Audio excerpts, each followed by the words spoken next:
So we've done a lot of talking about intermolecular forces in the last few chapters, and intermolecular forces are also what is behind why some things dissolve. But there's actually two factors involved. One is the intermolecular forces, and one has to do with something called entropy. So I'll introduce that idea to you here in just a second. But here's the idea. You have solute and you have solvent, right? So let's say you have solute that looks like this,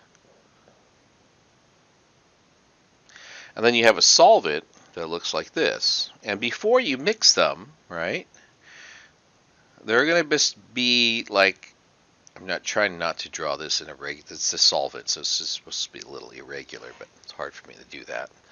So I have a solute and a solvent, and I'm going to make a solution out of them. So what do you have to do to make a solution?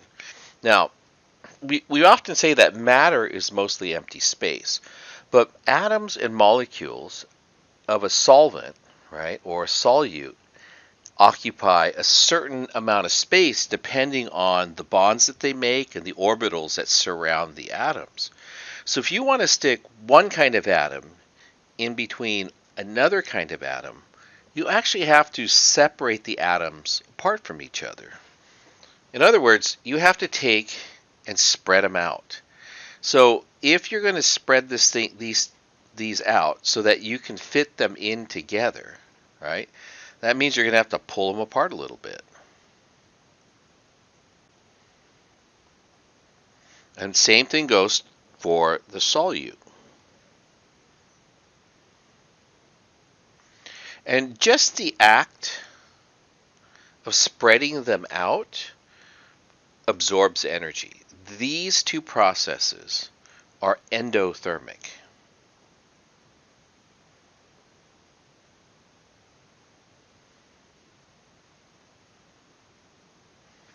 Now, when you form the solution, though, then the intermolecular forces that exist between the solute and the solvent could potentially pull them together. And when they come together, that process can be exothermic, it can be neutral, and it can also be endothermic, okay? And so we're going to talk about that here on the left-hand side of this slide. So, again, these, if they have strong attractions to each other, right, I have two endothermic processes, and I have one exothermic process. This is the solution process. If that's the case, then what happens is, if the intermolecular forces between these two are stronger than the forces between the solute and the solvent, then the reaction, the formation of the solution will be exothermic. That is, there's a strong intermolecular force between solute and solvent, and when they come together, energy gets released. Now, the other possibility is that there's weak intermolecular forces in the solute and the solvent. And so when they come together, maybe a little bit of energy gets released, but there's also not a lot of energy involved in separating them as well. So if the intermolecular forces between the solute and the solvent are weak, then no energy gets released or absorbed. Now, there are instances, if it takes more energy to separate them, right, and the intermolecular forces between the solute and the solvent are weak, this could be no energy released, but you could also have it be endothermic, depending on the magnitude. Now, in general, if the intermolecular forces between the solute, right, and the solvent are very different. So, for example, I could have this be nonpolar, and this I could have be hydrogen bonding. Well, then what happens is there's not enough energy gained by mixing the two together. There's not enough energy released by mixing the two together to overcome the necessary energy it requires to separate these. And as a result, what ends up happening is you don't get a solution form. So you can have strong intermolecular forces between the solute and the solvent, and then it'll be exothermic and a solution can be formed. Or you could have weak intermolecular forces in the solute and the solvent, and you can still get a solution formed, but it might be endothermic or not involved like a temperature change, right? So this kind of solution gets hot, this kind of solution gets cold or stays the same temperature. And then if you have really different types of intermolecular forces between the solute and solvent, then they're not going to be attracted to each other to make the solution. And it takes a lot of energy to separate the particles from each other, and then no solution gets formed in those cases. Now, your book does this in quite a bit of detail, but I wanted to give you the overview of what they were talking about to help you understand about what it says in your book. Now, there's another factor that's involved in the formation of a solution, and that has to do with something called entropy. So, if you think about, I have a solution here, right? And I have a barrier between the left side and the right side like this. And inside that solution on the left-hand side, I have put some solute particles like this. And then I take and I remove this barrier. Like this. What happens, right? Well, most of you, like this could be food coloring in water, right? And I had a barrier in between, so it's clear on this side, and there's a color on this side. What happens over time when I lift that barrier out of the way? Well, eventually, right, the color spreads and goes uniformly from this side to this side. So some of these would spread out, begin like this, and then eventually it would be completely uniform throughout the solution. And it's hard to make it uniform when you have that few, but there's equal amounts on the left and the right hand side. This process is caused by entropy, and it has to do with how free the atoms and molecules are to occupy different spaces within the solution. It turns out entropy can be the driver for solutions, especially those that are endothermic. It's the natural tendency for these particles to spread out into the space that they're given. So in this slide, actually we're going to spend again some more time defining some terms. There's something called the heat of solution.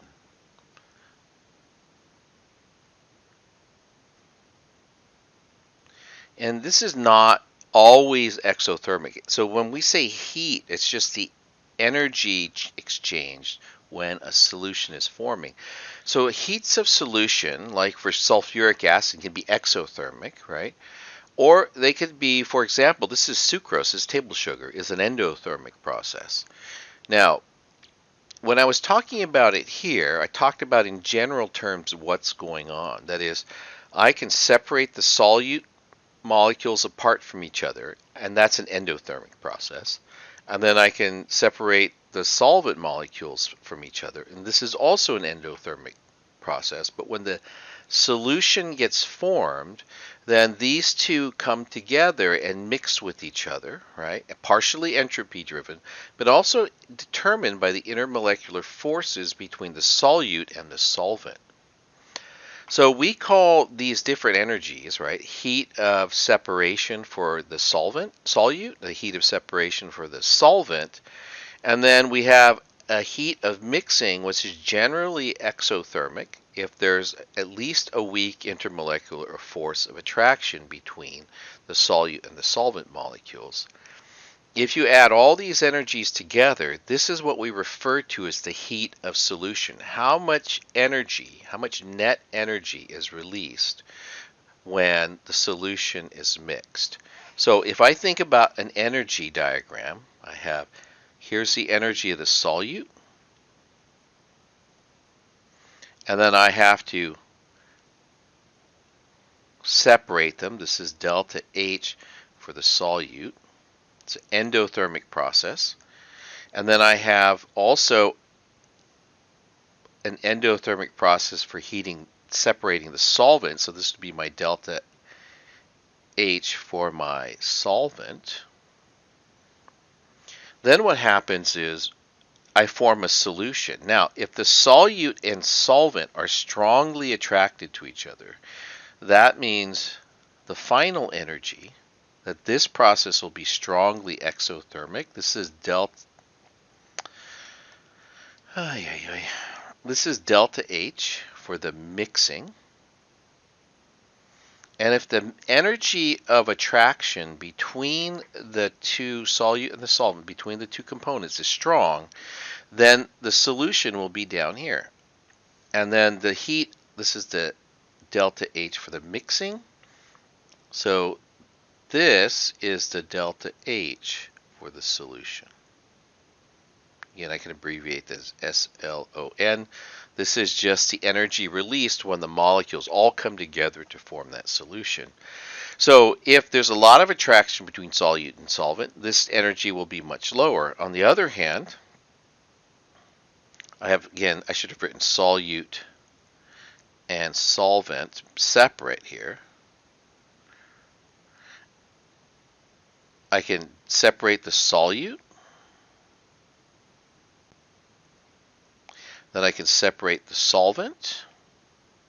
That requires energy too. We just think of it as being happening separately, although in reality it happens all at the same time.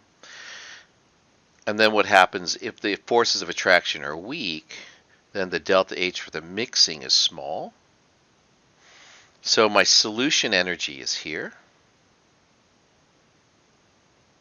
And my delta H of solution is endothermic. So if we're looking at sulfuric acid, what this tells us is the heat of the mixing is actually very large, because this is actually quite a bit of energy. It turns out if you take pure sulfuric acid and you pour water into it, what can happen is it can get so hot that the sulfuric acid will start to, the mixing energy, the heat of solution will actually make that water boil. On the other hand, if you take sugar, right, table sugar, and you add a little water to it, this is a pretty small energy, but what you might be able to notice is that the temperature actually drops a little bit and actually gets colder. And sometimes people think that's attributed to maybe evaporation, but that rapid change is actually due to a positive heat of solution. And this causes the solution to be colder than the solvent that it was mixed into. This one just causes it to be much, much hotter. So on this page, what I was talking about, if you notice, I kind of just glossed over this. Now we're about to cover ionic compounds. But this is how we describe molecular compounds when they're dissolving. We have these heats of separation of the molecules. Remember, in molecular compounds, the intermolecular forces are relatively weak, and so it's relatively easy to separate them out. But in ionic compounds, they give the same principles, it's different names, okay? So this is how we were going to describe ionic compounds. When you have an ionic compound, the heat to separate the solute is actually the lattice energy. And if you remember, those numbers were really large. Like, how much energy does it take to separate the ions from each other, to put them into the gas phase, for example? And you have to remember, unlike molecular compounds where it's weak intermolecular forces holding things together, in ionic compounds, what we have is actually ionic bonds that need to be broken, and those have much larger energies than the intermolecular forces like hydrogen bonding even, or dipole-dipole interactions. Now the solvent separation is actually kind of the same thing, okay? But the lattice energy is what we refer to as the solute separation. And then another thing that happens in ionic compounds is you get what are called ion-dipole interactions.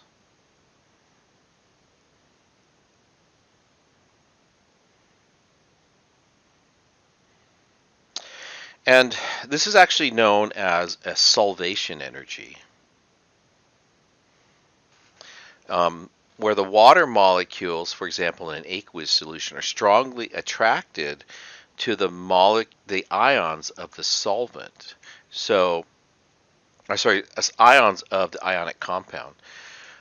So we have the same principles involved, but you'll notice how this equation looks different. It says we have the heat of solution is the heat of the solute separation, plus this is known as the heat of hydration or solvation, both heat of hydration.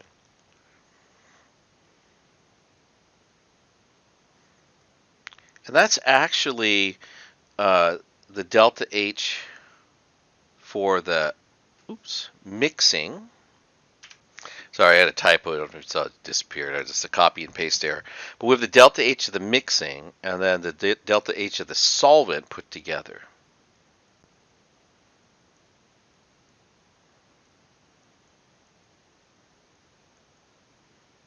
So this heat of hydration or solvation in this case as well is the combination of these two. And these values are actually a lot bigger than the types of values that we were looking at in the previous section because lattice energy is large, so the energy it takes to separate these is bigger. Plus, this ion dipole interaction is also very strong, and so this is strongly exothermic, strongly endothermic. So, for compounds like sodium bicarbonate, this is baking soda, it's quite endothermic, which means this mixing energy here and is going to be relatively small relative to the lattice energy. So baking soda, if you didn't know this, you can make a paste out of it and put it on like an injury. It will cool it a little bit, and bee stings and stuff like that. It cools it a little bit, but that cooling is caused by the relative weakness of the heat of hydration relative to the lattice energy. Now, calcium chloride is strongly exothermic. So if you've ever, you have chemical cold packs and hot packs. This is actually what we find in many of the chemical hot packs.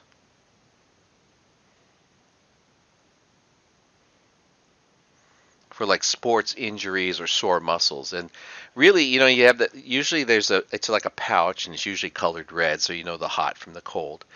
When you snap that thing on the inside, all you're doing is releasing a solution containing water, an aqueous solution, into calcium chloride, and the heat is generated just by dissolving the calcium chloride. So very similar ideas to molecular compounds, but in ionic compounds we introduce sort of the relative size of the lattice energy and the heat of hydration as being larger than the weaker intermolecular forces. And there's again new sets of terminology that go along with this. So let's just sort of summarize the two forces that are two properties that sort of influence the formation of solutions. One is enthalpies, the heat of solutions. And the enthalpy in general, if it's exothermic, favors the formation of a solution because in essence you're going from high energy, right, here, to low energy here when the solution forms. And we have, again, different processes involved. The net is you have a solution. If it's exothermic, then there's this tendency to form a solution. The other aspect has to do with entropy, and entropy has to do with mixing. And we see this actually especially in gases because gas molecules have very weak intermolecular forces with each other. And so if I were to take this container and with a barrier on the inside and take the barrier away, right, we know what happens next. What happens next is the gas molecules will mix. And this mixing, which we refer to as disorder, is good for the formation of solutions. So even if the energy difference is small or even slightly positive, it's very often possible to make solutions if there's enough entropy gained in the formation of the solution.